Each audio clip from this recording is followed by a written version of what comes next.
So today I want to share 3 simple filters I've applied to my own life. 3 filters that have helped me get more moments right than wrong and took some of the pressure off. First, choose optimism. This might not ring true to you at this moment. The world is going through a lot. Global conflicts, economic anxiety, a rewiring of technology, information overload, all at a fast pace. It's easy to look at the news of the day and think that we are living in uniquely challenging times. For me, it's helpful to remember that each generation has faced hardship in their own way. We don't get to choose the world we graduate into, but we do get to choose how we frame our circumstances. This was something my parents instilled in me at a young age.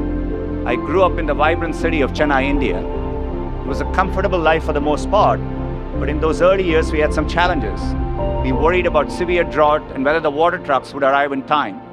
And for us, technology came slowly. We had to wait years to get a telephone, a TV, a refrigerator. Each changed our lives in meaningful ways.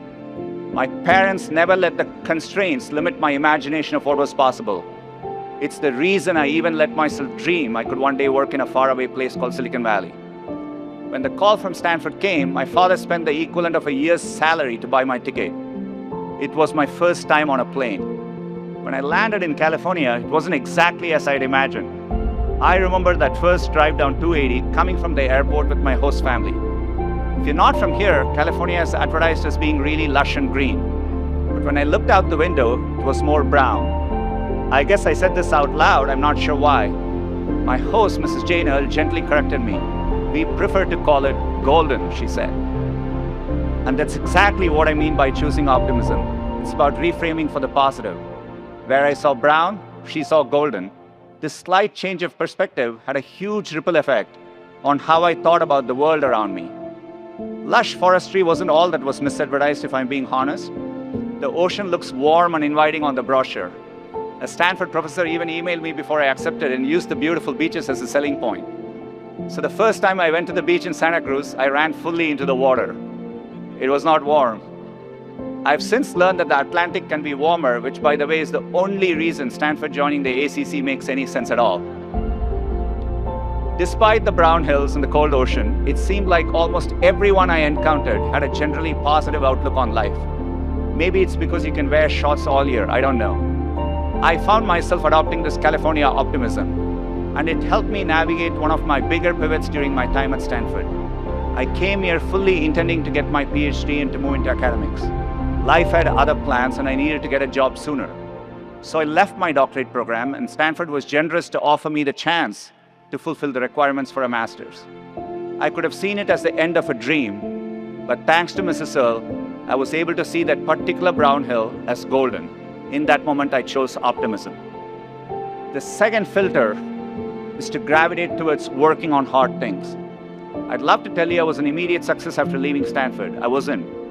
Even a decade later, I felt like I wasn't on the right path and took me a while to find my footing. Until I applied to Google, I had my final interview there in 2004. It was April Fool's Day and the day Gmail launched.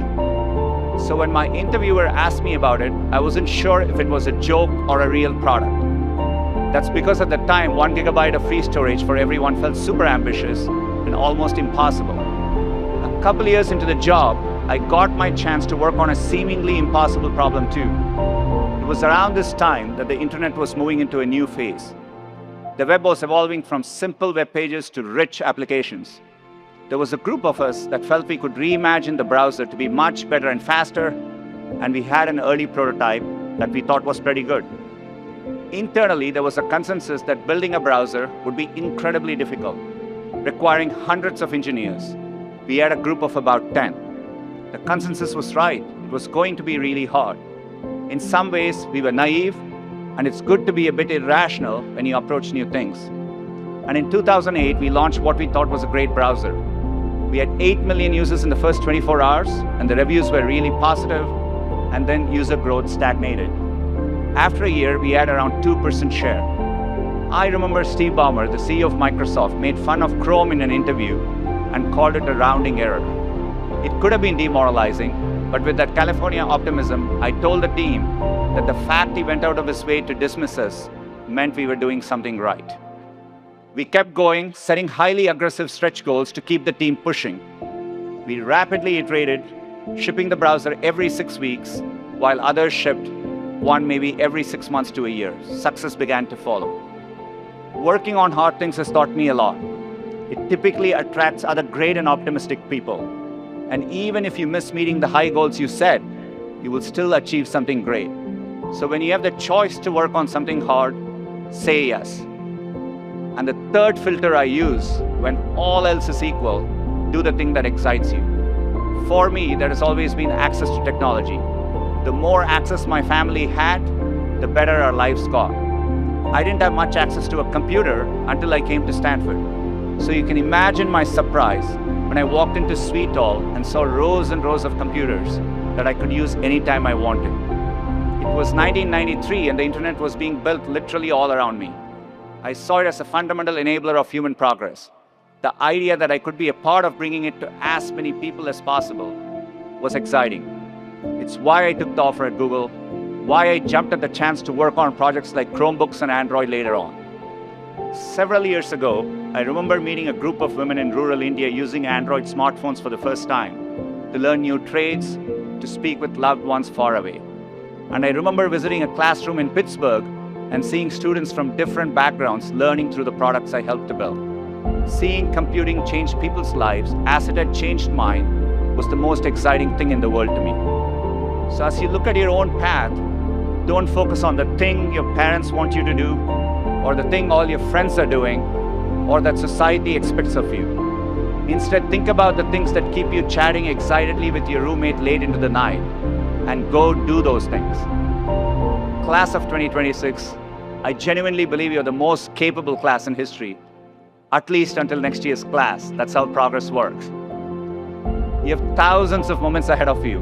The important thing isn't to get them all right, it's to find a way to keep moving forward.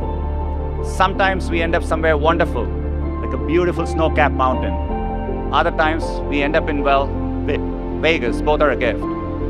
You already have the California optimism to see life's golden hills and a Stanford diploma proving you can do hard things. Now go out and set your heart ablaze. Congratulations.